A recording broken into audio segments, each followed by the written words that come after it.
Nós estamos iniciando hoje mais uma aula, né, de estudos da obra de Bell Hooks, Ensinando a Transgredir. Hoje nós teremos a apresentação da professora Andréia e ela vai expor os capítulos 3 e 5, conforme nós havíamos já escolhido, né? As pessoas escolheram os capítulos e aí nós estamos fazendo então conforme foi colocado lá no grupo. Antes do início da exposição da professora Andréia, o professor Aldo pediu uns minutos para ele fazer um informe e sobre uma deliberação, né, sobre uma proposta que ele pretende fazer ao núcleo e posteriormente nós levaremos a deliberação da diretoria. Tá? Então eu passo a palavra ao professor Aldo e depois à professora Andréia. Ok, obrigado, Neuza. O informe é o seguinte: nós já, de certa forma, está consolidado um debate mais articulado ou com uma intensidade maior no mês de novembro sobre a temática da consciência negra. Então, isso já, de certa forma, já está consolidado em grande parte das escolas, dos movimentos sindicais, sociais. Eu queria sugerir o seguinte, que aqui em São Paulo, quando eu fui presidente da Profesp, aqui nós fizemos uma campanha, todo ano fazíamos uma campanha no sentido... Oi, Sônia, boa noite. Boa noite. No sentido de lutar pelo feriado estadual, considerando que existia já o feriado em dezenas de cidades. Essa luta do feriado municipal aqui em São Bernardo do Campo, quando eu fui vereador, eu iniciei essa campanha pelo feriado municipal aqui na cidade de São Bernardo do Campo, e depois foi aprovado o feriado. E a semana passada, o governo do estado, ele, através de um projeto aprovado pelo deputado Barba, Teonilo Barba, e foi aprovado, portanto, o feriado no estado de São Paulo. No estado de São Paulo. Então, no dia 20 de novembro, a partir desse ano, o feriado do dia 20 de novembro também será extensivo a todo o estado de São Paulo. Isso já foi aprovado, está resolvido, já foi publicado no Diário Oficial. Então, a Profesp acabou fazendo uma militância no sentido de tensionar para a aprovação desse projeto aqui do Estado de São Paulo. O que eu estou sugerindo? Eu estou sugerindo que o núcleo, aqui, juntamente com a diretoria da Profib, assuma essa pauta no sentido de que agora nós queremos o feriado nacional. Nós queremos o feriado nacional do dia 20 de novembro, considerando que em alguns estados já tem o feriado do dia 20 de novembro, como Rio de Janeiro, agora São Paulo, enfim, e outros estados já têm o feriado estadual. Então nós achamos que agora o próximo passo é o feriado nacional, porque não tem sentido você pegar um governador de São Paulo, que é um governador, digamos assim, bolsonarista, mas ele, pressionado pelo movimento e pela Assembleia Legislativa, que aprovou a lei da Assembleia, ele acabou, digamos assim, publicando a lei estadual. Então, acho que o governo Lula poderia ter a sensibilidade devida para poder enfrentar e encaminhar para o Congresso algum tipo de lei ou mesmo por decreto. Aí precisaria fazer estudo jurídico, que está muito distante, para poder a gente pressionar pelo debate do 20 de novembro, feriado nacional.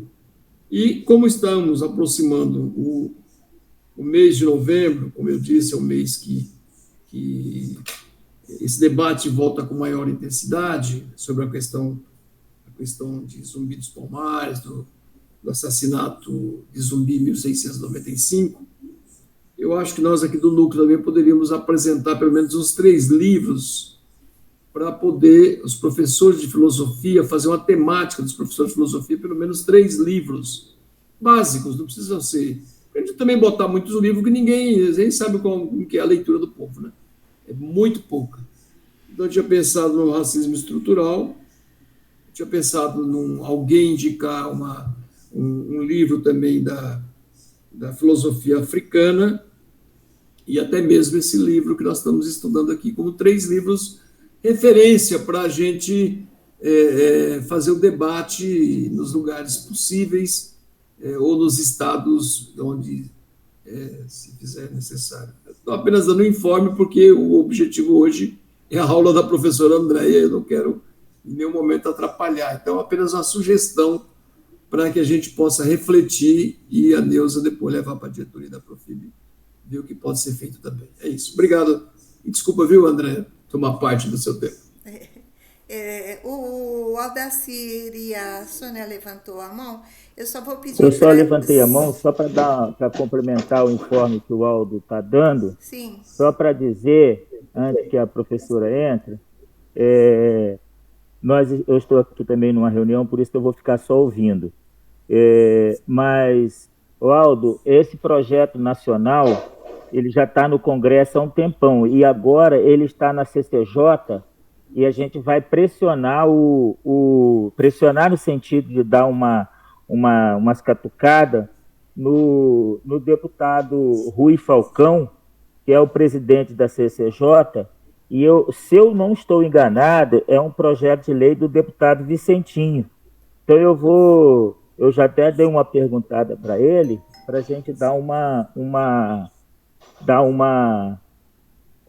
agilizada nisso, e porque, quem sabe, a gente já consegue agora também que esse projeto seja em nível nacional, e a gente já dá logo um pontapé inicial, já para esse ano também ser nacionalmente. É isso, e vamos ouvi-la. Sônia?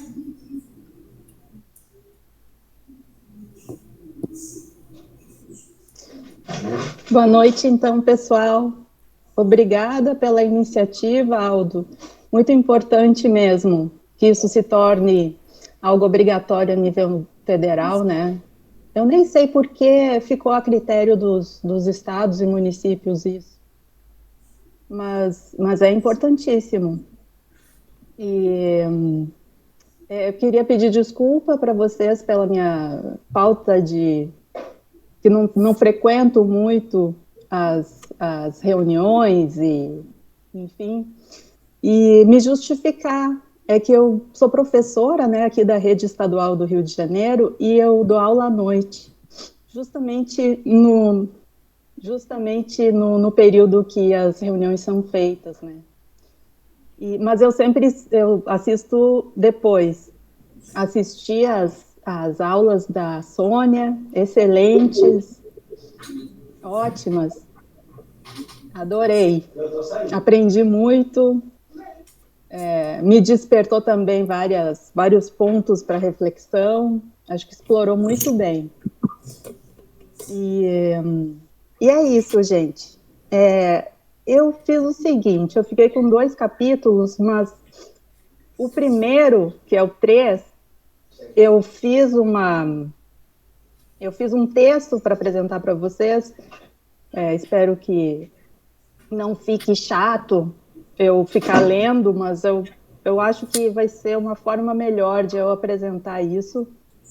E bom, já deu muita coisa, só o capítulo 3, então eu acho que hoje eu só vou conseguir fazer o capítulo 3.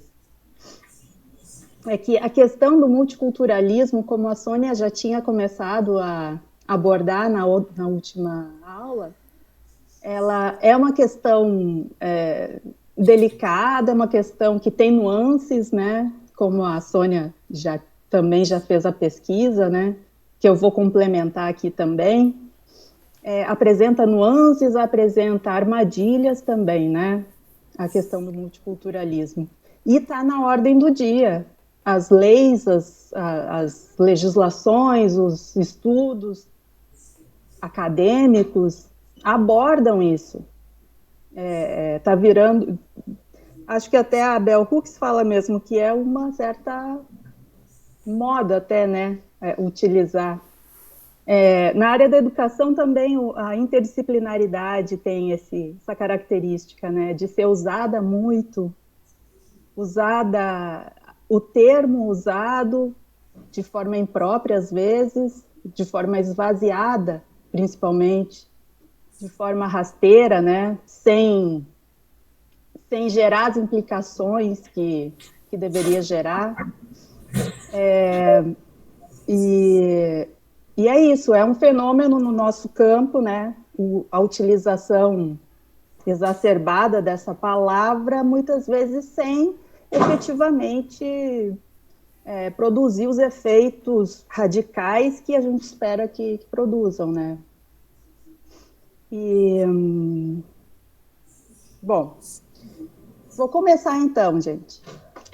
O que eu fiz foi o seguinte: analisei, peguei o texto da Bell Hooks, refleti sobre alguns pontos que ela colocou e trouxe alguns outros autores para dialogar com a Bell Hooks e com a gente, porque em alguns pontos, principalmente lá no fim da apresentação, vai haver até certa contrariedade entre as ideias que eu até gostaria de colocar na mesa para a gente conversar sobre isso. Mas então, é o capítulo 3. O capítulo 3 se chama Abraçar a Mudança, o Ensino no Mundo Multicultural.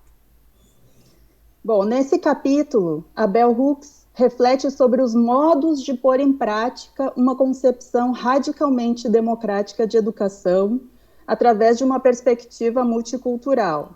Como ela mesma enuncia já no início, aí eu coloco uma citação da Bell Hooks, que ela diz assim, já no início do texto, do capítulo: apesar de o multiculturalismo estar atualmente em foco em nossa sociedade, especialmente na educação, não há nem de longe discussões e práticas suficientes acerca de como o contexto da sala de aula pode ser transformado de modo a fazer do aprendizado uma experiência de inclusão.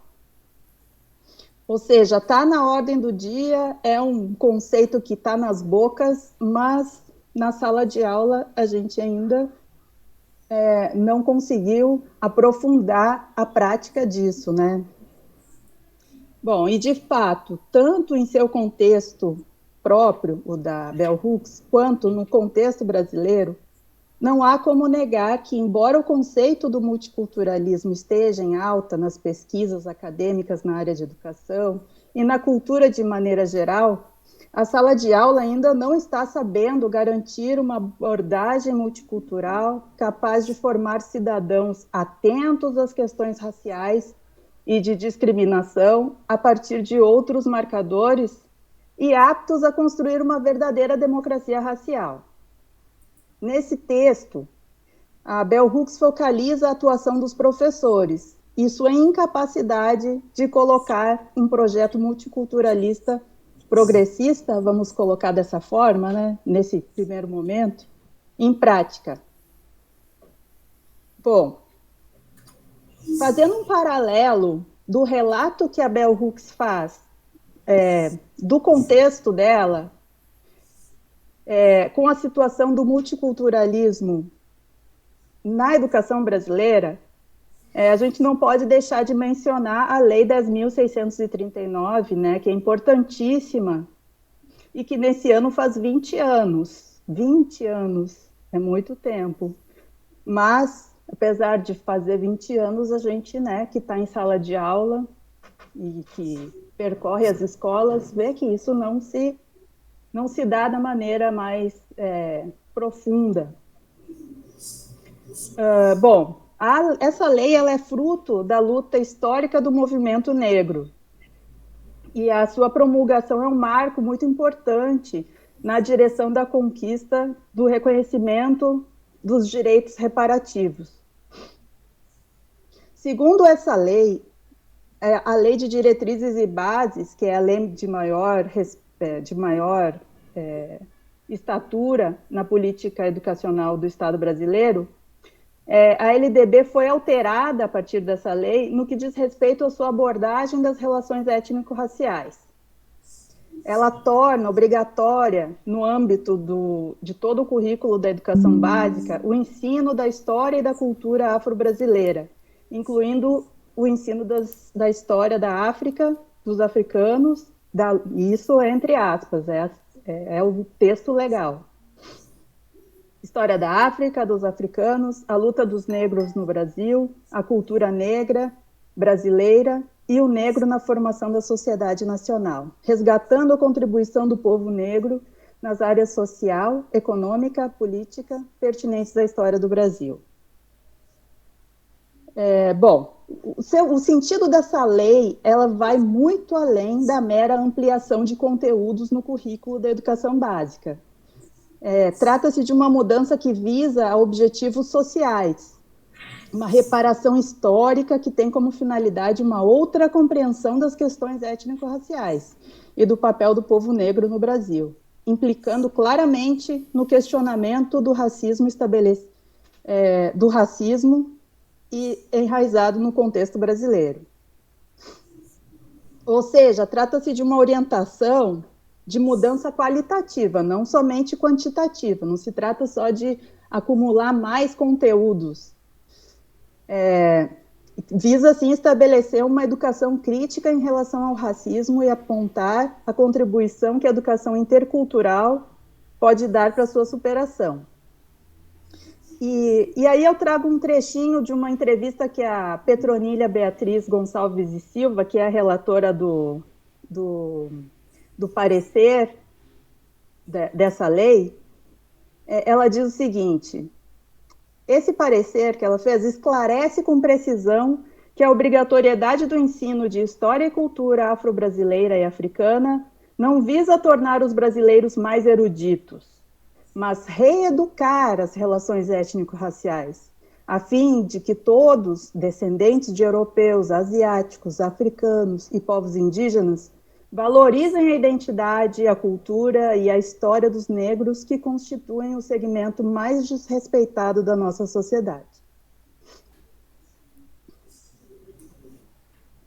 Então, o cumprimento dessa lei, através do reconhecimento da legitimidade dos saberes da negritude e do estabelecimento de currículos e práticas pedagógicas multiculturais e democráticas, bancando todas as suas profundas implicações, deve introduzir um desequilíbrio no predomínio da racionalidade monológica da modernidade, desestabilizando seus fundamentos, como a ideia de universalidade abstrata, de sujeito cognoscente moderno, de progresso linear, entre outros. O eurocentrismo predominante nas narrativas hegemônicas das disciplinas curriculares, desse modo, são postas em xeque. Assim como a Bell Hooks fala sobre um outro paradigma. Não se trata de entender essa lei ou entender o multiculturalismo somente como a adição de alguns conteúdos ou de alguns autores, mas se trata de ir até as últimas consequências das implicações que isso causa, que é redimensionar todo o conhecimento e os fundamentos do conhecimento ocidental, que é o conhecimento hegemônico, o oficial, né? O modelo oficial de conhecimento. Então, justamente porque as implicações são tão profundas e de enorme potencial transformador, o que mais constatamos em sala de aula é o que Bell Hooks chama de multiculturalismo pró forma. Ela usa diversas vezes essa expressão. Ela fala também em espírito de inclusão pró forma, como se fosse somente cumprir uma legislação ou somente cumprir superficialmente uma orientação multicultural. A Bell Hooks aponta algumas razões para a reatividade dos professores em relação à educação multicultural. de forma considerando uma educação multicultural genuína, e não algumas modalidades de educação multicultural que a gente vai ver logo em seguida, que são, na verdade, só tem o rótulo de multiculturalismo. Bom, então, o que ela coloca como sendo razão para que isso não se efetive? Algumas das razões, né? A partir da experiência dela como professora, ela nos coloca e nos relata especificamente a reatividade que ela encontrou frente aos seus colegas diante dessa demanda de implantar uma educação multicultural. Ela fala, então, que ela encontrou como reação comum, sempre, como ela diz, né, ela parte da premissa de que, entre aspas, ela fala assim, eles são essencialmente bem intencionados e se preocupam realmente com a qualidade da educação, a maior parte deles, e são brancos, os seus colegas, né? Então, as razões que ela viu, que ela constatou nos seus próprios colegas para essa reatividade principalmente o medo, a ignorância e o reflexo, muitas vezes inconsciente, do efeito da supremacia branca no campo do conhecimento, que é a crença no paradigma monológico. E aí, do que eles têm medo, né? Segundo a Bell Hooks, existe um medo muito grande por parte de alguns professores em aceitar a realidade de que toda educação é política. Então, eles afirmam que a educação é neutra, né?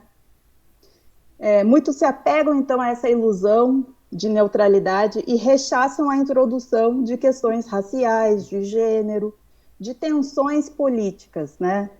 Qualquer assunto que dê pano para manga de alguma discussão política. E aí a Bell Hooks até nos coloca um exemplo de um colega que se gaba de abordar Toni Morrison no seu curso, mas sem problematizar o pertencimento racial.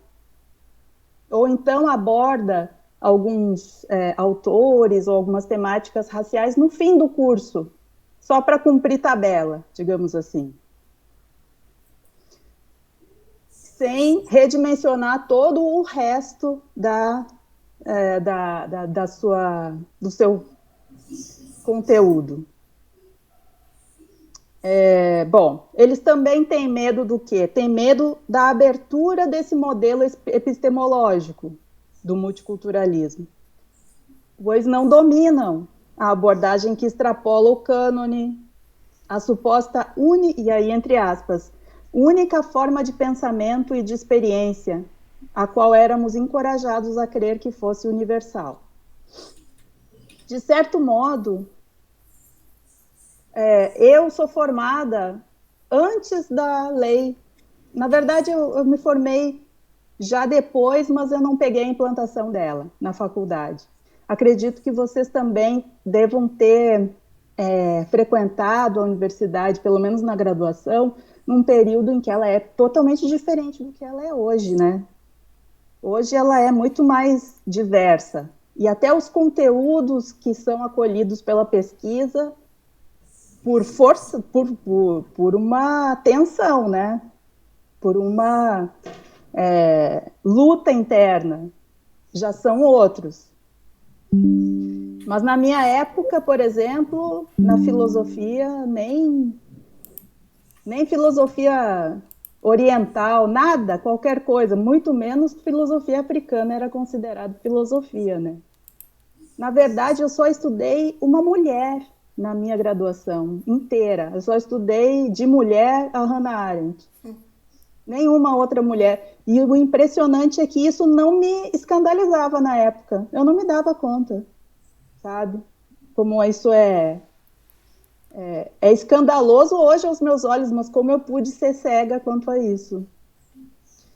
Bom, mas hoje eu posso ver que as coisas estão mudando. Bom, e nós fomos então formados dentro desse paradigma monológico, né? E aí muitos professores, eles, segundo a Bell Hooks, e eu também vejo isso nas escolas que eu dou aula, tem medo disso. Tem medo de explorar assuntos que não dominam, repertórios que não conhecem, até conceitos que não sabem, autores que nunca leram. Rapidamente falando, rapidinho, sobre a reforma do ensino médio, como ela estava sendo implantada aqui no Rio de Janeiro, uma das coisas, talvez a única coisa interessante que ela gerou aqui, foi que uma das disciplinas, das 100 que constavam lá no menu de escolha para as eletivas, ela era racismo e discriminação e preconceito. E aí a nossa escola, a gente fez um movimento lá e escolheu essa como eletiva. Mas, assim, muitos professores ficaram com medo. Assim, foram na onda do nosso entusiasmo, mas ficaram com medo e disseram, verbalizaram que, olha, mas eu não conheço essa temática. Hoje em dia tem muitos conceitos que eu não faço ideia. Daí falou colorismo, não sei o quê, eu só escuto, mas eu não sei do que se trata. Sabe? Com medo de assumir uma disciplina que não domina ainda nem o vocabulário. E, então, existe também um medo que é genuíno, mas, enfim, a gente tem que fazer essa formação continuada aí, nem que seja por... E aí a importância desse grupo aqui. Eu acho bárbaro isso. Serve como formação continuada para a gente, eu acredito, né? E, bom, existe esse medo, e existe também o medo da dor, né? Que ela fala muito generosamente. O medo da dor do descentramento. Quando o sujeito que antes era o centro, deixa de ser o centro. Acaba sendo mais um entre outros, né? A dor do processo de descentramento de uma educação multicultural representa, né, o entendimento de que o branco não é mais o único, a etnia universal, que a racionalidade ocidental não é a única forma de pensamento e que não é o único tipo de conhecimento que tem que frequentar a escola. E como lidar com isso, né? Extrapola muito o que a gente domina. Bom, e a Bell Hooks, então, defende que para que se possa superar essa reatividade, esse tipo específico, tem que haver espaços formativos abertos para esses medos, para acolher esses medos. Muito generosa, né? Eu acho, porque é um medo da perda de um privilégio, né? Então, mas enfim, ela diz que temos que acolher também esse tipo de medo. E daí ela se refere ao próprio processo que ela passou quando ela, na escola, no processo de dessegregação, ela saiu de uma escola em que ela era o centro, né? E foi para uma escola, mas aí ela foi para uma outra escola onde ela era invisibilizada, né? Ela não era mais um na diferença, ela era invisibilizada, aí é diferente também. Só um minutinho, tá? Tá tocando a campainha. Bom, aí, então, diante disso tudo, o que existe é uma ambiguidade, né? De um lado, a ideia, muitas vezes vaga, de multiculturalismo, que encontra muita aceitação, quase até automática, e em estudos, em leis, nos projetos políticos pedagógicos das escolas, mas no chão da escola mesmo existe uma enorme resistência para que se concretize o seu potencial libertário e democrático. E aí é preciso a gente ficar atento para o fato de que a ideia de multiculturalismo guarda algumas armadilhas. E agora eu vou tentar aproximar o pensamento de alguns outros autores para dialogar com essa situação colocada pela Bell Hooks. Bom, aí existem diversas formas de encarar o multiculturalismo, né? Como até já foi falado pela Sônia na aula passada. Existem formas diferentes de reconhecer a diferença cultural, diferenças no modo de interpretar a diferença, de valorizar e organizar os diversos pertencimentos culturais de uma população. Aí tem a pesquisadora, a pensadora norte-americana, que é radicada no Equador, a Catherine Walsh, que pertence ao pensamento decolonial. Ela diz o seguinte: desde os anos 90, a diversidade cultural da América Latina se transformou num tema em moda. Mas, na maioria das vezes, a partir de concepções conservadoras. Segundo ela, diante do perigo insurgente representado pelo crescimento da articulação e da ascensão dos povos subalternizados, organizados em movimentos sociais e ancestrais, os estados, instituições e organizações que gerenciam um capitalismo globalizado incorporou o multiculturalismo, admitindo a diferença cultural, porém esvaziado do seu significado transgressor. Essa perspectiva corresponde a um tipo de multiculturalismo neoliberal, que não realiza a crítica aos fundamentos da estrutura da modernidade e da colonialidade, que inventou e instituiu a raça como categoria organizadora dos papéis e dos lugares a serem ocupados na ordem capitalista global. Ao invés disso, realiza uma retórica de inclusão da diversidade como estratégia de dominação, como um processo de reacomodação da colonialidade do poder. O que Walsh chama de recolonialidade e interculturalidade funcional. Assim, esse multiculturalismo acolhe a diferença para administrá-la, enfraquecer as demandas e reivindicações por transformações estruturais e profundas, antirracistas, e reduzir os conflitos. Segundo a Catherine Walsh, esse multiculturalismo sugere muito mais do que o reconhecimento da diversidade. É uma estratégia política funcional ao sistema mundo moderno e ainda colonial. Pretende incluir os anteriormente excluídos dentro de um modelo globalizado de sociedade, regido pelas pessoas, não pelas pessoas, mas pelos interesses de mercado. Tal estratégia e política não buscam transformar as estruturas sociais racializadas. Pelo contrário, seu objetivo é administrar a diversidade diante do que está visto como perigo da radicalização do imaginário e agenciamentos étnicos. Bom, esse multiculturalismo propõe o diálogo da diversidade. Entretanto, negligencia as condições históricas em que essas diferenças foram constituídas. Ou seja, ignora o caráter político da constituição das identidades e das relações sociais desiguais estabelecidas no âmbito da colonialidade. Nesse sentido, esse multiculturalismo específico não se compromete com uma transformação social que mitigue as causas da desigualdade entre os diversos grupos. A Walsh nos apresenta a seguinte citação, e bem esclarecedora.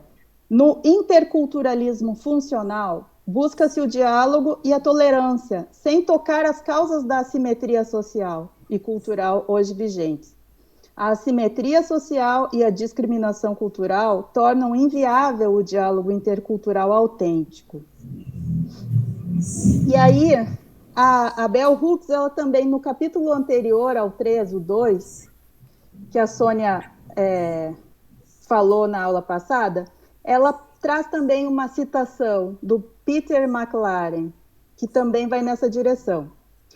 A diversidade que se constitui, de algum modo, como uma harmônica colagem de esferas culturais benignas, é uma modalidade conservadora e liberal do multiculturalismo, que, a meu ver, merece ser jogada fora. Quando tentamos transformar a cultura num espaço imperturbado de harmonia e concordância, onde as relações sociais existem dentro da forma cultural de um acordo ininterrupto, endossamos um tipo de amnésia social, onde esquecemos que todo conhecimento é forjado em histórias que se desenrolam no campo dos antagonismos sociais. Então, é como se fosse uma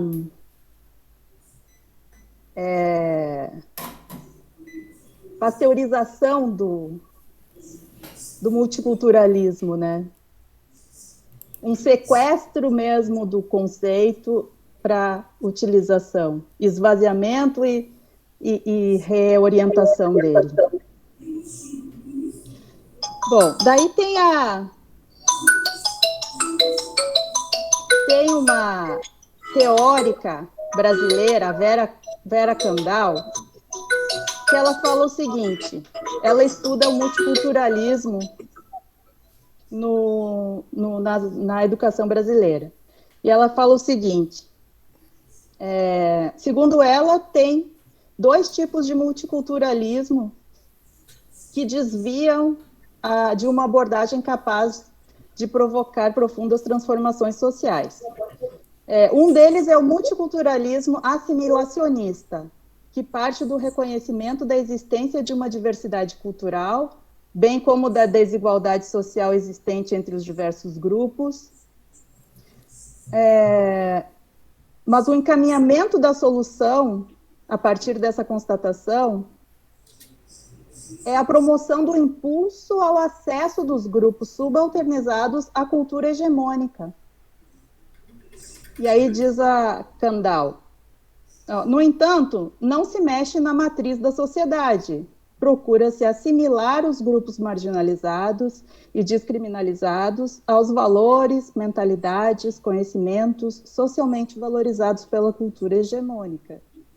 No caso da educação, promove-se uma política de universalização da escolarização. Todos são chamados a participar do sistema escolar, mas sem que se coloque em questão o caráter monocultural presente na sua dinâmica, tanto no que se refere aos conteúdos do currículo, quanto às relações entre os diversos atores, as estratégias utilizadas na sala de aula e os valores privilegiados, etc.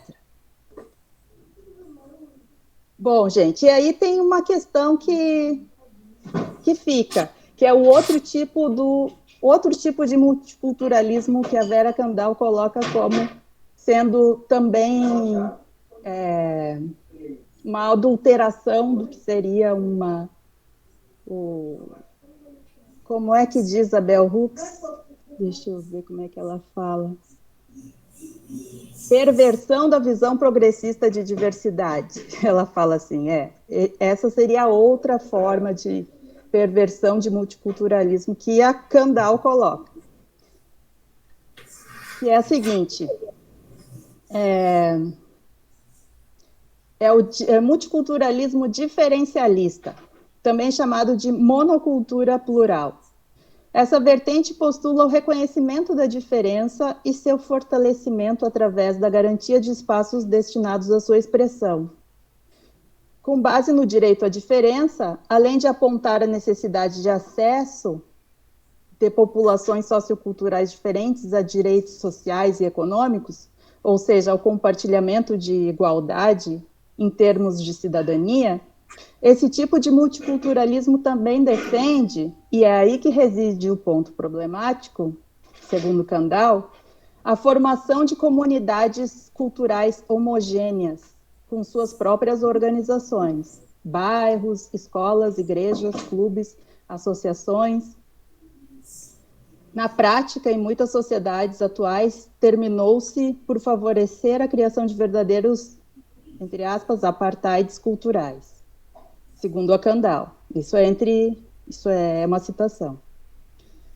Talvez essa formulação de multiculturalismo e sua caracterização por Kandel possa estar em contradição com algumas ideias de Bell Hooks. E aí eu queria colocar para vocês isso.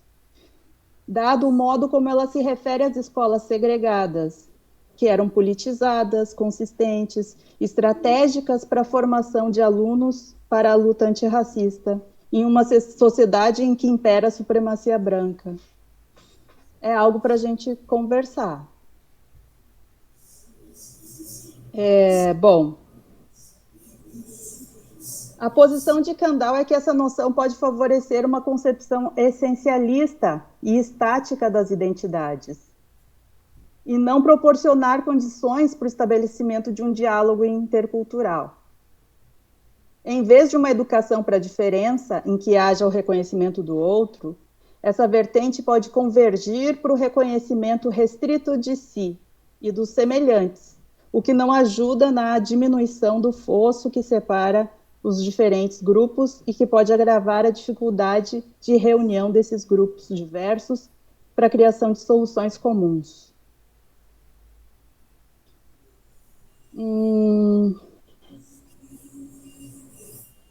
É isso, gente. Acabei com a polêmica, justamente para a gente conversar a respeito.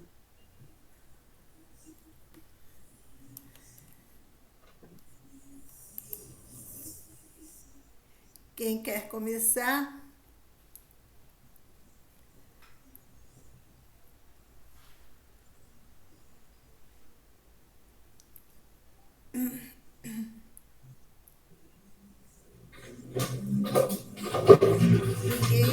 Ninguém.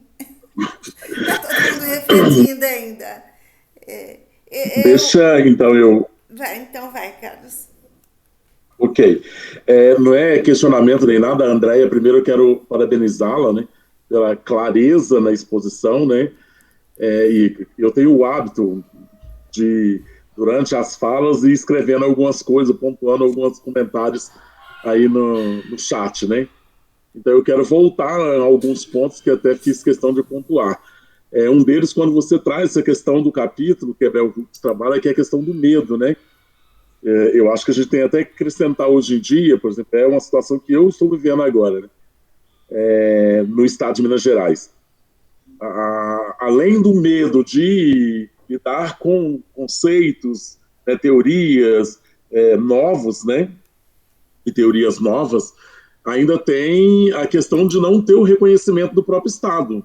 Então, por exemplo, no estado de Minas Gerais, você faz uma graduação, né, que você falou da questão da formação continuada, e para você ter ou receber por isso, né, ter o reconhecimento do Estado, demora anos. E é um percentual tão insignificante que não vale a pena investir. Então eu ouço de muitos professores, nossa, não sei por que você está nessa loucura, terminou o mestrado, já emendou o doutorado, para que isso? A não ser que você queira sair do Estado. Então os próprios colegas ficam incentivando o tempo inteiro. Você está estudando, você está tendo um monte de conhecimento, você vai embora do Estado, né? Você vai embora da rede, né? Então eles não me querem até mesmo por perto, porque mesmo, né, não sei, parece que a presença, o conhecimento implica a didática e a pedagogia de outras pessoas que não estão em movimento, né? Então eu percebo isso claramente. Quando você faz um movimento, você acaba esbarrando na própria estrutura, e aí quando eu falo estrutura, não é só a estrutura física da questão política da própria escola, mas até mesmo na questão pedagógica ali do colega um e outro. Quando a gente consegue fazer um movimento e convencer outras pessoas a virem juntas, aí sim, há um entrelaçamento, né, uma união para poder vencer essa questão do medo. Mas eu achei fantástico você trazer aí a perspectiva da Bell Hooks em relação à questão do medo, né? Que ainda hoje é muito forte. além desse medo do novo, ainda tem a questão do medo aí, do enfrentamento com os outros, né? O enfrentamento com os próprios pares, que isso passa. E até mesmo de geração para geração, né? Esses dias agora eu estava conversando com um professor da área de matemática e ele falando, nossa, ele é da área de matemática, mas ele, antes de ser da área de matemática, ele é ator circense. E aí ele falando, nossa, eu queria tanto trabalhar aliando matemática com o trabalho que é a minha vida, que eu sou do circo, e não consigo fazer isso aqui no espaço da escola. Aí eu falei assim, não, calma, vamos sentar, porque há a possibilidade de fazer isso sim. E aí ele falando, mas o pessoal da minha área não aceita. Eu falei, então não precisa fazer com eles, né? Procura outras áreas para poder dialogar, para poder, né, seja com artes, com história, né, vão achar caminhos. E até mesmo esse achar caminhos, para alguns é difícil esse diálogo, né? Você trouxe a Lei 10.639 e ela ainda está muito entrelaçada, né? Infelizmente, isso não está lá na lei, né? Com o conteúdo de história, de geografia ou com conteúdos da área de humanas, né? E outros professores de física, química, geografia, matemática, não se acham na obrigação de trabalhar a Lei 10.639. Então, uma coisa estranha, esdrúxula, né? Que a lei não especifica que tem que ser trabalhada a temática especificamente na história. E aí, para finalizar minha participação, como disse, não são perguntas, mas comentários mesmo em cima da sua fala, Andréia, eu escrevi aí a questão da apropriação epistemológica, né? A gente está acostumado com a epistemulação, a apropriação cultural, e quando a gente fala em apropriação, a gente lembra só de cultura, e parece que esquece de que essas epistemologias, esses conceitos fazem parte da cultura, né? E, sim, o sistema capitalista, a elite dominante, obviamente que não ia deixar com que a gente adentrasse no espaço da escola com todo esse conhecimento cultural, teórico, intelectual de outras etnias, né, sem brigar por isso, né? E aí, quando eu falo brigar por isso, eles brigam de forma não do embate de choque, porque eles passaram já dessa época, então eles arrumam formas de deslegitimar o que a gente está fazendo dentro da sala de aula, dizer, não, tá bom, mas não é por aí, é isso aqui, você não está entendendo direito. E se apropriam dos nossos conceitos, das nossas epistemologias, e fazem uso disso de outra forma, né? Para poder até deslegitimar o nosso próprio discurso. Então, alguns dos comentários que eu queria fazer no primeiro momento, né? Eu achei muito rica a sua fala nesse sentido. Obrigado. Sônia?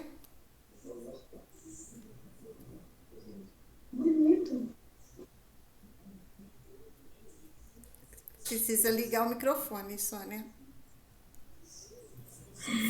Primeiramente, boa noite a todos e a todas e a todos, e André em especial, pela maravilhosa exposição. Amei, e você trouxe elementos... Eu gosto muito da Vera Kandal também, eu a estudei, é uma referência, né, para a gente na área do multiculturalismo, né, e gostei da problematização que você fez em relação à própria postura da Bell Hooks e trazendo outros elementos, né, outros... Mas tem uma coisa que é bom a gente atentar, é que a Bell Hooks nos diz o seguinte, né, como você muito bem colocou, tem esse medo, que é a palavra, né, que o Carlos chamou a atenção e impactou nele na tua voz, na tua fala, né, foi a questão do medo que a Bell Hooks traz aqui, que é o medo da mudança mesmo, porque ter uma prática docente não mais fundamentada no modelo universal, hegemônico, racista, né, da supremacia branca, com tudo que ela implica, é você se desmontar dentro de um contexto político, social, econômico, moral, cultural, artístico, todas as dimensões do humano que a gente possa pensar. Então, a proposta do Bell Hooks realmente é uma transgressão, porque é uma transgressão de valores, é uma transgressão de uma visão de mundo. É você se despir, como você mesmo colocou. Andréa, compartilho das mesmas inquietações. Fui forjada no curso de filosofia, onde só vi mesmo Simone de Beauvoir, e olhe lá, com muita...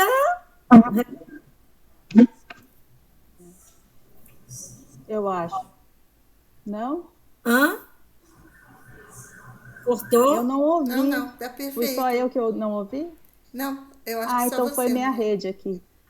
E aí, assim, eu só vi um pouco de Simone de Beauvoir. Simone velho, né, que a gente chama, né, que véu, alguma coisa assim, muito pouco também.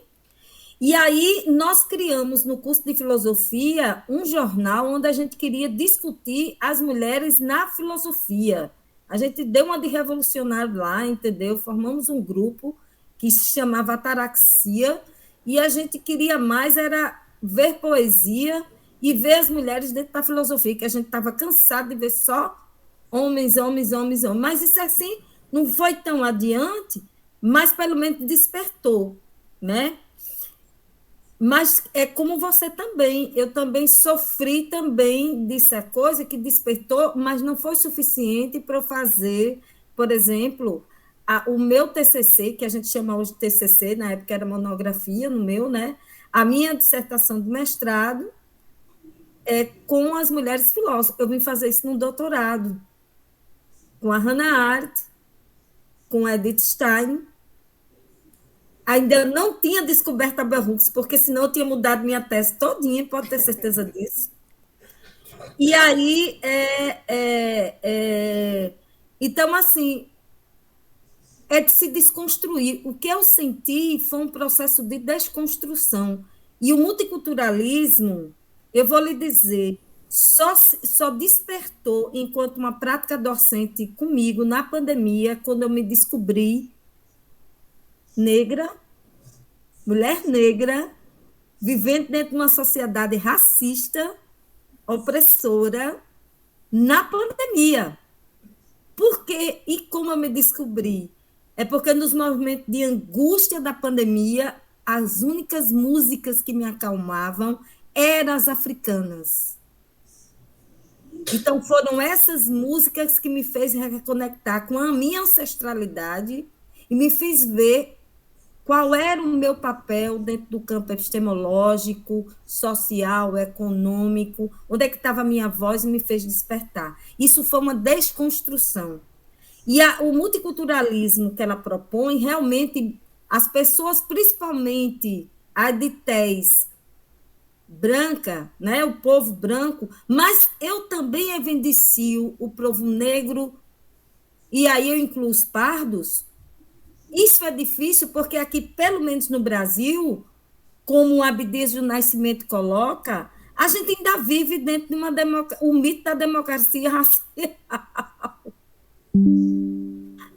A gente vive ainda dentro dessa égide, entendeu? E tem muitos pretos e pardos, e pretas e pardas, que ainda não despertaram para isso, para a questão que ela coloca aqui, desse desprendimento do racismo, para aprender sobre a colonização e a descolonização. E aí, eu vou lhe dizer uma coisa. Quem é do povo preto e pardo ainda passa por esses mitos que rondam, esses espectros, né? Que rondam a nossa mente, do preconceito ao racismo, sobre a nossa própria cor, a nossa ancestralidade. Até na questão da religião, a gente ainda tem medo, até de se assumir, por exemplo, em outros aspectos, em outras tendências religiosas, para não sofrer preconceitos. Tu imagina? Então, isso é uma desconstrução muito grande. Isso é preciso criar. E aí ela convoca, né? E o que eu acho mais interessante é que ela convoca todos os níveis de ensino. é os professores do ensino fundamental, médio e universitário. Entende? Então, viver o ensino no mundo multicultural, no meu ponto de vista, o primeiro mundo que tem que mudar é o nosso. Eu gosto muito de Marx, viu, Aldo? Dentro dessa ideia, assim, de que o ser social determina a consciência do indivíduo. Mas a minha experiência me diz que se essa revolução e essa mudança não cair dentro da percepção da subjetividade, ela pouco alcança o coletivo. Eu tenho essa percepção, sabe? Agora, claro, a luta é coletiva, o despertamento para tudo isso tem que ser coletivo, mas que isso tem que ser vivenciado num âmago mais profundo da nossa subjetividade, para que a intersubjetividade ela seja, a gente consiga recriá-la a partir do momento que a gente se auto-recria e auto se transforma. Isso é uma percepção minha, isso aí é uma leitura que eu tenho daí para aí. Mas eu quero lhe dizer que, realmente, o medo vem da primeira página e até a última, né? Assim, praticamente desse capítulo. É uma palavra bem pujante, bem marcante, porque descrever seus medos, o seu medo do novo, o seu medo de se aprofundar, o medo de mudar de visão de mundo, para atentar para as novas circunstâncias, por exemplo, da comunidade, da comunidade, das várias vertentes, por exemplo, de como a pessoa se sente em questão de seu gênero, que é uma dificuldade moral, ética, cultural, da dificuldade de viver, as necessidades diversas, por exemplo, do povo pardo, do povo, aliás, do povo preto, certo? Diferentemente do povo branco, dentro de uma sala de aula, olha bem, dentro de uma sala de aula, que para mim a sala de aula é um universo do mundo. Para mim a sala de aula é um mundo, porque ali tem de tudo. A sala de aula a gente encontra de tudo, e com todos também. Então, é isso, sabe? Era só essa ideia, assim, de que, como ela diz, né? Criar na sala de aula uma comunidade que haja respeito pelas vozes individuais. Essa, eu acho que é uma das grandes dificuldades que um currículo multicultural, de ordem fundamentada no multiculturalismo tende a enfrentar. Principalmente nessa nova BNCC que está aí, e nessa letargia da vivência e da implantação da Lei 10.639. Porque isso não é à toa. Abdias do Nascimento já traz isso desde a fundação do TEM, né? Que o negro não está e é rejeitado em muitos lugares. A sua voz, o seu corpo, os seus valores, a sua religião, a sua cultura. E isso ainda permanece. Isso é muito difícil, mas temos que ir à luta. Temos que ir à luta. Eu na universidade, vocês no chão da escola, nos sindicatos, entendeu? Nas associações, em todo espaço público que a gente tiver, a gente, no meu ponto de vista, a gente tem que carregar essa visão multiculturalista, seja da Candal, seja da Bell Hooks, seja essas visões potentes e transformadoras, consistentes. Bom, era isso. Obrigada. Desculpa. Obrigada, Sônia. Aldo? Oi. Então, esse é um debate... Eu estou aprendendo bastante com vocês aqui. E a Andréa fez uma boa exposição, importante. Sônia também, brilhante expositora. E também tem o Carlos, que também domina bem a área aqui, que bom isso. E o preto lindo aqui também, que está quietinho hoje aqui, mas daqui a pouco ele também fala. Mas eu achei legal esse conceito do descentramento, né? A dor do descentramento, eu achei que é um negócio. Como você falou rápido, eu até queria entender o que é esse descentramento, ou seja, porque eu posso, pela etimologia da palavra, entender de um jeito, mas no conceito dela, eu não sei se você poderia depois dar uma retomada nessa questão, a dor do descentramento, né? Mas eu tenho lido bastante sobre essa questão do movimento negro, tenho acompanhado essas lutas aqui há alguns anos já, aqui no ABC Paulista. E olha, não é fácil não. Nós achamos que avançamos bastante, e de fato temos avançado, mas ainda é muito complexa a situação do negro no Brasil. Porque aí entra o debate que eu acho que nós precisaríamos estudar, nós precisamos estudar mais rápido, o livro do racismo estrutural. Eu fiz uma exposição desse livro, teve um concurso de professores aqui em São Paulo. Para vocês terem ideia, não caiu nada de Paulo Freire no concurso de professor da República Estadual. Nada. Né? Não tem citação bibliográfica de Paulo Freire, não teve citação bibliográfica de Paulo Freire. O Marx, praticamente nada. Mas eles colocaram esse livro do racismo estrutural. E é um livro que dá para aprofundar o debate de forma substancial, porque ele traz questões extremamente, digamos assim, atualizadas.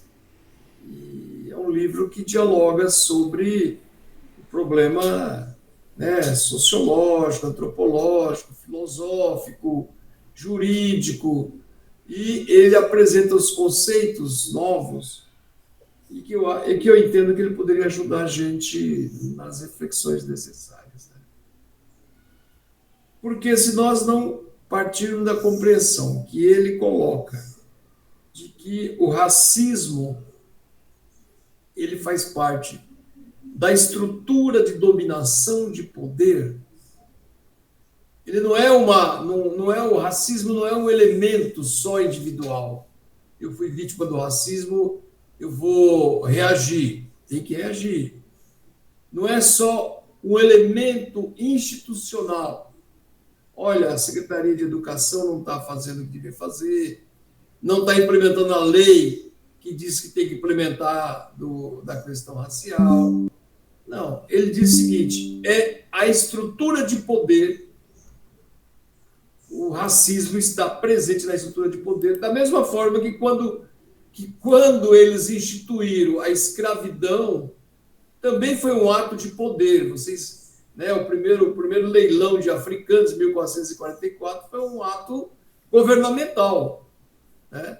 Ou seja, a partir de agora, essa engenharia, a moeda vai ter cor, vai ter sangue, não vai ter sentimento, enfim, a moeda agora é essa. Né? A moeda mercantil, no primeiro momento, era isso. Né? Era a venda do negro, era a desumanização na sua plenitude. Né? Então, é um negócio cruel. Então, está na base das relações econômicas do capitalismo. Racismo é isso.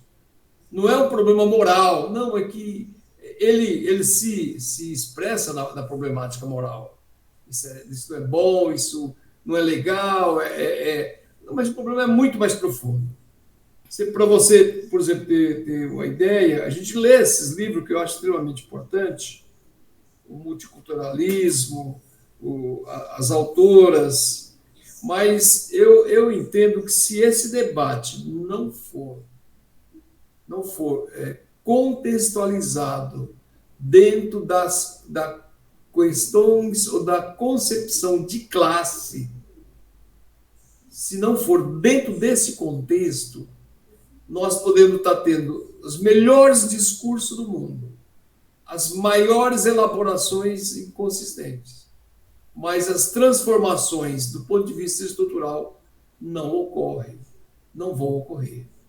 E a pauta tanto da mulher, quanto do negro, quanto das liberdades individuais, LGBTQIA+, enfim, essas pautas, não, elas têm que andar de mão dadas com a questão da classe.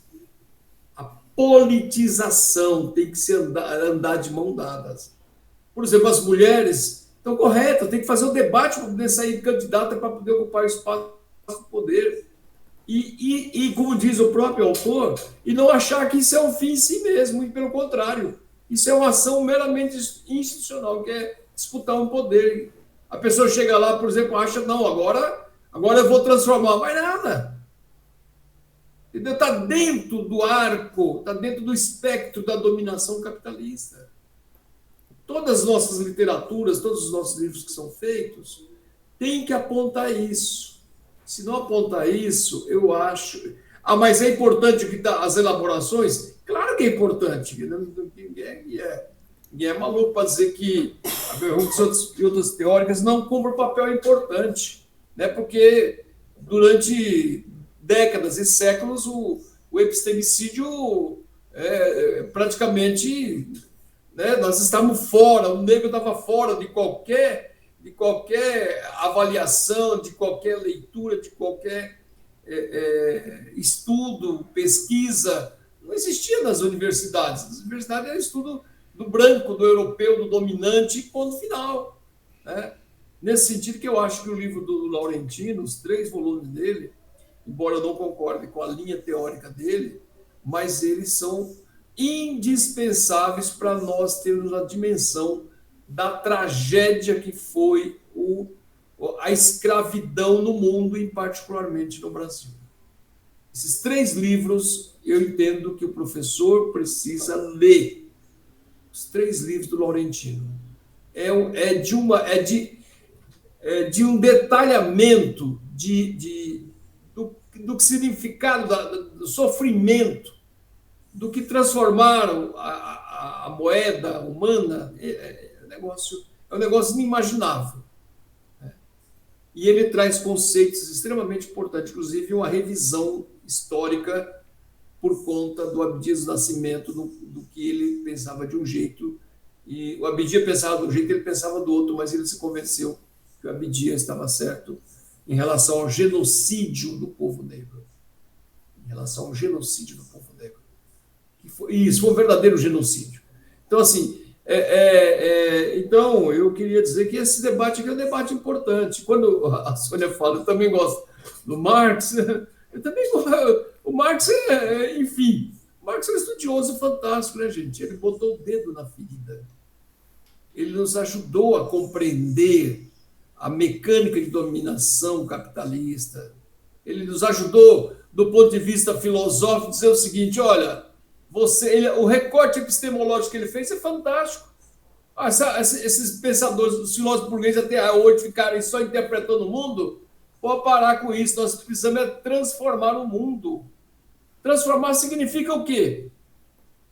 É só ler? Não. A teoria, o Lenin tinha razão, né? Sem teoria revolucionária não vai ter revolução. Sem a praxis revolucionária não vai ter revolução. Por mais que tenhamos os melhores escritores do mundo, se a gente não for para a rua, não transformar a nossa resignação em indignação concreta, nós não vamos superar o racismo estrutural que tem na sociedade. As contribuições são fantásticas, o que vocês estão falando, a contribuição de vocês é extremamente... está dentro desse espectro do que estou me referindo aqui. Parabéns, foi muito bem, André. E acho legal, André aqui, nova, mas ela disse que na época dela, quando começa a falar, na minha época, né? Então, na minha época não tinha isso. Na época da gente, né, nunca discutimos filosofia africana, que hoje, para mim, é uma grande sacada necessária. Né? Uma grande sacada necessária hoje. Né? Então é isso, todo mundo tem para falar mais. Parabéns pelo mas realmente não faz muito tempo. Eu me formei em 2009. Mas mesmo assim, a universidade naquele momento era outra, sabe? Não, legal, porque eu pensei que você tinha se formado há mais tempo, entendeu? 2009 não, não mas tá longe, não, é. Por exemplo, para tu ver como em 2009 ainda não tinha esse debate das mulheres, das filósofas, né? É negócio cruel. Não, e não tinha negros na universidade. Eu tinha um colega negro. Hoje em dia já é outra coisa e outros assuntos de forma batalhada sempre, né? Mas outros assuntos são pautas de pesquisa. Isso é ótimo. Ô, André, se vocês me permitiram 30 segundos aqui, eu sei que eu falo demais, é um mal danado, né? Mas, se vocês me permitirem 30 segundos, eu vou dizer para vocês, esses dias eu fiz uma live aqui sobre os 10 anos de 2013 a 2023, né? A rebeldia de 2013. Nós estamos num debate, precisamos compreender o que aconteceu naquele momento histórico do Brasil.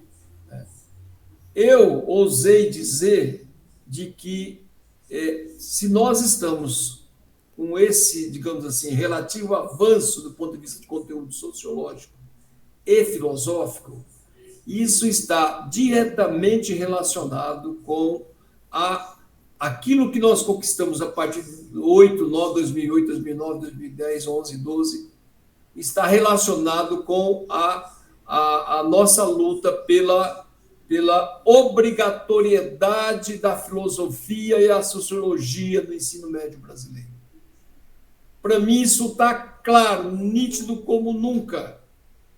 Entendeu? Você pode ver que essa garotada de hoje, a filosofia ajuda eles a entrar no universo que era proibido. A filosofia ajuda a abrir a cabeça que estava fechada a nós, inclusive dos professores. E o que eles fazem agora? Eles fazem de tudo para desconstruir essas disciplinas, porque elas, na minha opinião, elas têm feito um papel, um estrago danado no conhecimento da burguesia, viu? Essa molecada tá tinindo. Estou vendo aqui agora, minha sobrinha que está na USP, falou, estamos em greve aqui na USP. Olha que coisa fantástica. Ela está na nova, está agindo. Mas, desculpa, a Unicamp também está em greve, Aldo. Hã? A Unicamp também está em greve. Começou, é assim que nós queremos, é assim que o mundo muda. Aldo, só para te dizer que no capítulo 12, a Bell Hooks, ela trabalha o conceito de classe social, por sinal eu escrevi até um artigo falando sobre isso, né? Legal. Ela faz uma confrontação, né, do conceito de classe dentro dessa pedagogia engajada, né, essa pedagogia que ela propõe transgressora, que a noção de classe, da classe trabalhadora, ela está dentro dessa visão, né, dessa educação multiculturalista, transgressora, crítica, né, que ela propõe, viu? A noção de classe social está aqui dentro. Bacana. Ela não desmerece, não, ao contrário. E ela mostra isso exatamente quem era o grupo que era massacrado dentro das universidades, de que classe social esses grupos vinham, entendeu? Então, a noção de classe, ela tem também. Sônia, só para um minutinho. Só para dizer para você, eu confesso para vocês aqui, eu não li essa autora, não li. Você vê como que é complexa a coisa, né? Eu li dezenas de livros, você imaginar, eu tenho aqui todos eles, os 3 volumes, enfim. Mas esse eu não li, eu vou comprar, vou adquirir para comprar para ler, porque isso é livro de cabeceira, tudo, né? Legal.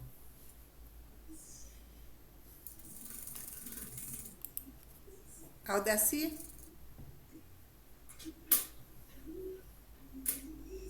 Liga o microfone, Aldaci.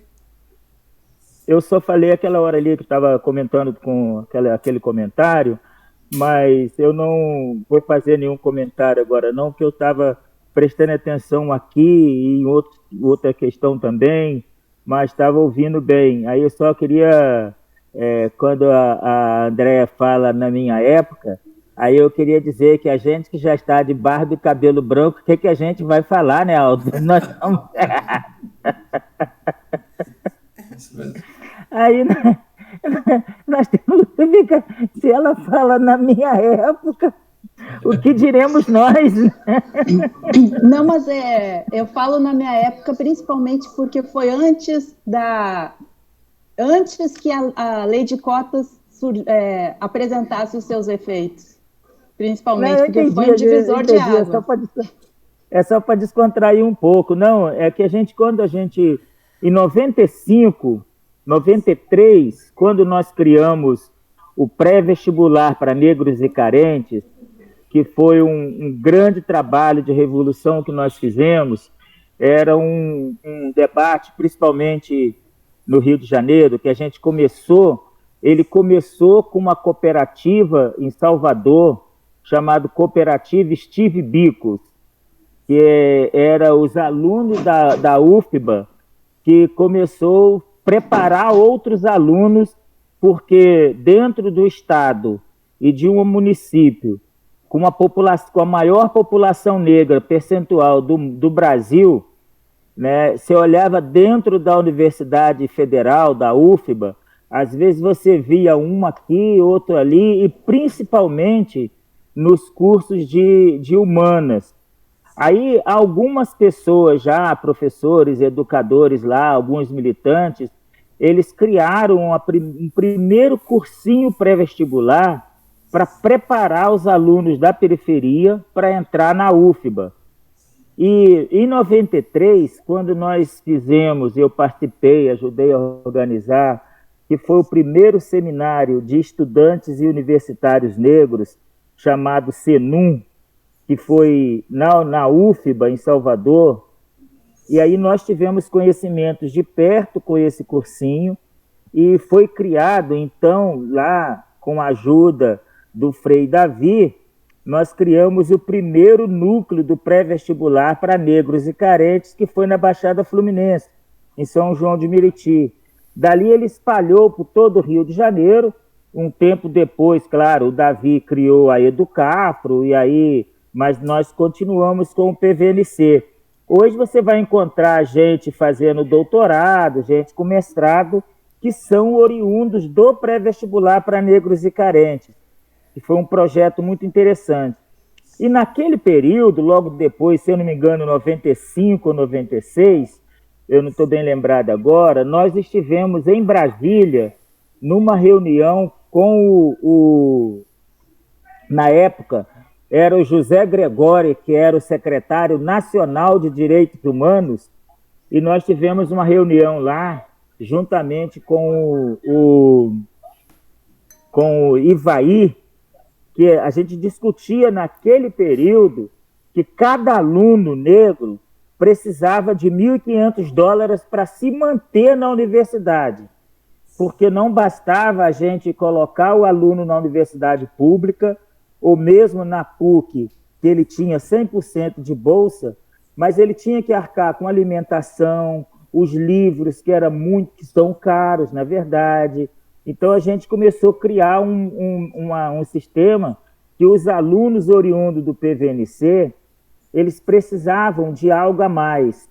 Então, na universidade pública, a gente conseguiu que eles tivessem aquela bolsa trabalho, aquela bolsa alimentação, em muitos lugares a moradia estudantil, para facilitar um pouco. Mas, ainda assim, ainda faltava algo para que esses alunos conseguissem se manter na universidade. Então, é um debate muito longo, muito grande, essa parte que a gente vem discutindo. E aí, depois, claro, a partir de 2005, com a lei de cotas, isso ajuda bastante, apesar de muitos, inclusive alguns pretos inconscientes, eles acabam falando mal das cotas porque não conhecem o processo. Mas esse é um debate que a gente precisa continuar dar continuidade cotidiana, né? É um debate que não se esgota. Mas é isso, e parabéns pela sua exposição, e estamos aqui nessa toada, como diz lá o Matuto. Obrigada, Odacir. Eu acho que todos falaram, provavelmente vão querer repetir a fala, mas eu vou fazer uma observação. Eu acho que encerra um pouquinho da fala de cada um, né? Eu vou pegar aqui, quando eu li esse capítulo 3, me marcou muito essa citação da Bell Hooks, porque ela diz assim: não me esqueço do dia em que um aluno entrou na aula e me disse: nós fazemos seu curso, aprendemos a olhar o mundo de um ponto de vista crítico, que leva em conta a raça, o sexo e a classe social. E não conseguimos mais curtir a vida. Esse não conseguimos mais curtir a vida é de uma profundidade enorme, enorme. Por quê? Porque causa uma inquietação tão grande quando os nossos alunos veem a realidade e têm a condição e têm o acesso ao conhecimento, né? Que ele realmente não pode mais ver o mundo da mesma forma. E ele não pode querer sozinho, só para ele, a felicidade. Ele tem que querer a felicidade para todos. Então, eu acho que quando ela fala, ela chama, né, o capítulo 3 de abraçar a mudança, e tudo que ela vem falando aqui é nesse sentido, né? Ela, a partir dessa citação, ela fala do medo do professor de enfrentar novos paradigmas, né? E não estar preparado, e aí ele foge, né? Ele fala da dor, ela fala do medo. Então, acho que aqui encerra muito bem o título do capítulo 3, né? Que a partir de quando o professor enfrenta a realidade e abraça de fato essa mudança, muda o aluno, né? Muda o aluno. E também não posso deixar de fazer uma referência à Lei 10.639, né? Porque eu vejo a Lei 10.639, que eu também já não estava mais na universidade, né? Eu já estava na prática da sala de aula quando foi implementada essa lei, e eu abracei a lei, né? E para mim a Lei 10.639, ela foi criada para quê? Para mudar a sociedade, né? E a questão do racismo, a questão da discriminação e de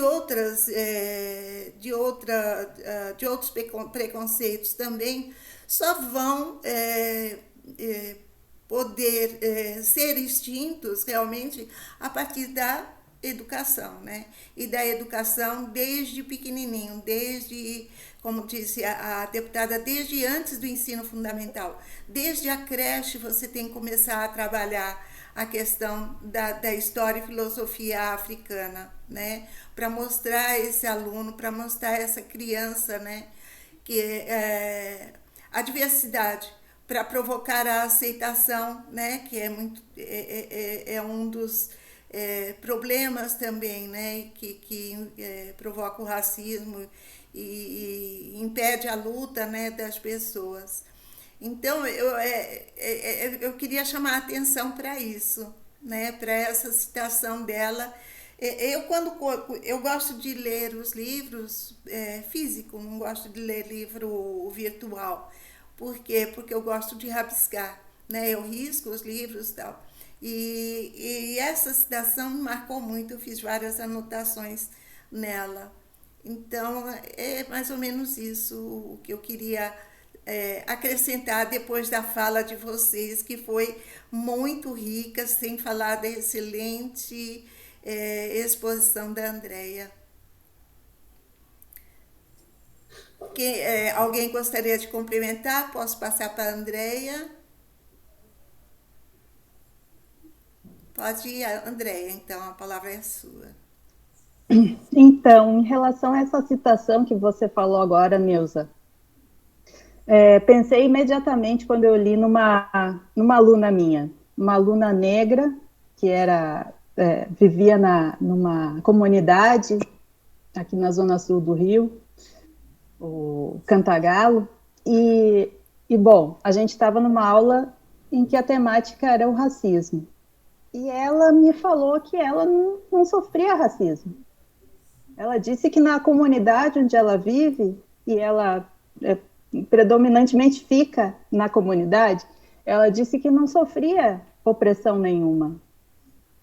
E aí eu tive que abrir os olhos dela, ainda sem achar meu lugar nessa atuação de abrir os olhos de alguém que vive a situação, de que você já pensou por que então a comunidade que você fala, onde não existe racismo, você já pensou por que a população predominante é negra lá e as condições são precárias?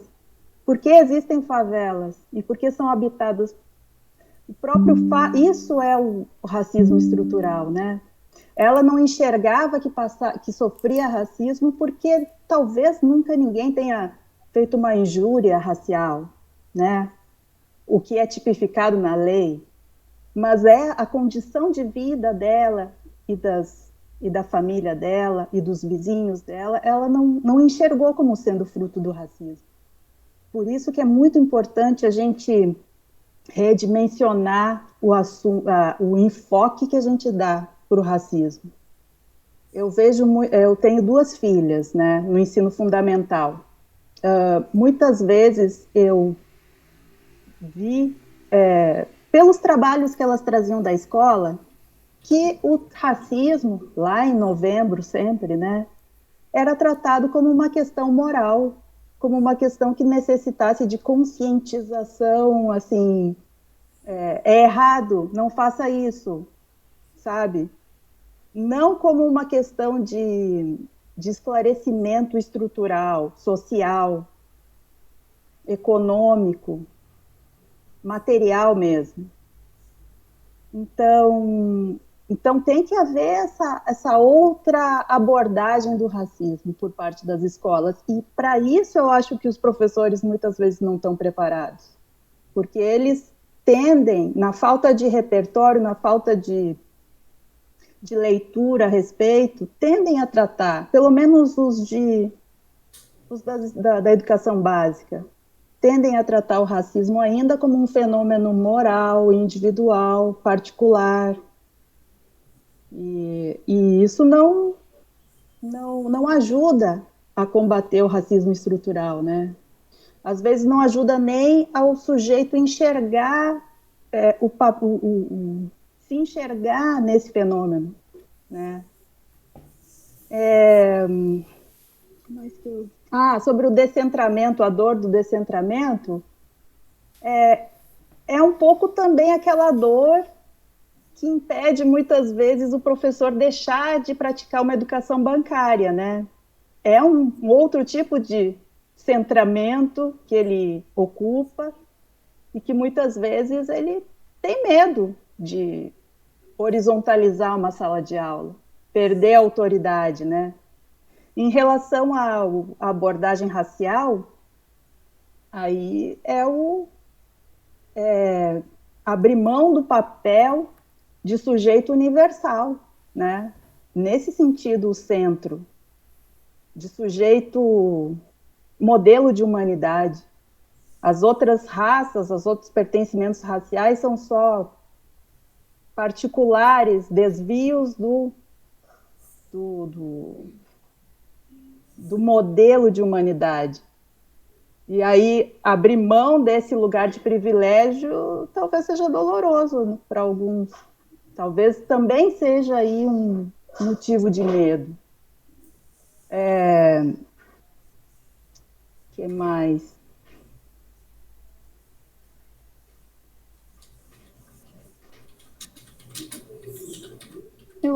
E quanto ao multiculturalismo, por isso que eu entendo o que o Aldo fala sobre o multiculturalismo. E por isso que eu trouxe esse enfoque nas armadilhas que o multiculturalismo traz.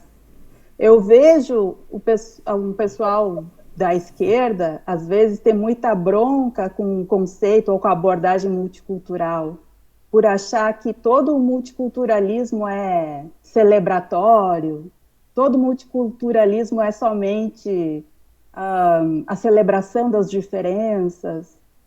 Mas não. Na verdade, o multiculturalismo crítico, ele vai, sim, colocar em xeque as estruturas. E se o multiculturalismo não for anticapitalista, ele não serve para nada e, eventualmente, vai servir, inclusive, para sequestrar esse conceito e essa ideia e ser mais uma forma de ideologia sobre nós, né? Então, eu acho que a gente tem que frisar sempre o tipo de multiculturalismo que a gente está falando. E, quando a gente tratar das questões raciais, sim, sempre levar em conta a questão de classe.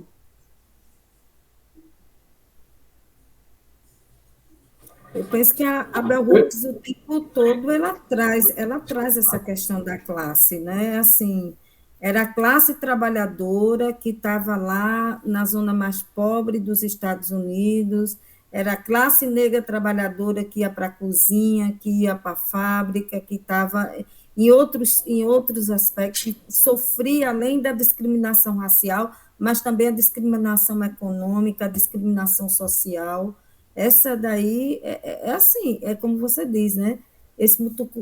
Essa visão multiculturalista que ela traz é também de consciência de classe, do papel que o negro assume dentro de uma classe social impregnada, né, do imperialismo capitalista que o coloca dentro de uma condição subserviente, né? E para que ele fique lá na base da pirâmide, sem querer sair e sem querer transformar também todas as injustiças sociais, políticas, econômicas, de raça que sofre. Era só isso. Ô, Neuza, eu queria. Você já deve ter assistido, eu até postei aqui no Núcleo, uma sugestão de filme. Vocês conhecem A Preciosa? Não. Não, cara, esse filme foi. Esse filme me marcou porque eu passei para os alunos no ensino médio, e na hora do intervalo deu sinal e nenhum aluno saiu da sala, entendeu? Da sala que estava passando o filme. Eu falei assim, tem alguma coisa errada, porque eles não podem ver o sinal do intervalo, que eles saem correndo, atropelando tudo para poder ir, né? Então, assim, quem não assistiu, eu acho que é um puta clássico que, em si, ele discute o problema da obesidade, o problema do racismo, o problema do estupro, o problema da questão homossexual, do lesbianismo, ele discute o problema da segregação educacional. Então, no único filme, nós possibilita várias leituras. Eu acho ele um filme que... É uma pena que eu não estou mais na sala de aula, dou aula só para o cursinho popular aqui, né? Eu me aposentei, mas esses filmes eu assistia com os alunos e era um negócio que provoca um debate maluco na cabeça da garotada. Mas quem já assistiu, ótimo. Quem não assistiu, tenta assistir para ver que preciosidade que é. Só isso. Eu quero sugerir também, eu não assisti esse Preciosa, eu não assisti, não. Eu trabalhei com os meus alunos Rádio Favela. Rádio Favela é um filme brasileiro também, e ele lembra bem o que a Andréia disse, né, agora há pouco, dessa comunidade, né, quando eles vivem numa comunidade que não conseguem nem sequer perceber a discriminação, né? Por quê? Porque eles estão ali fechados, né? Num mundo, né, que não permite a eles sair, ter outras visões, né? Para não reconhecer a discriminação e a segregação, enfim, né? Para não terem noção da sua própria realidade. Então é isso. E eu trabalhava com eles no Rádio Favela e eles gostavam muito. Se quiserem assistir, é um filme brasileiro. Muito bom também. Alguém quer colocar mais alguma coisa?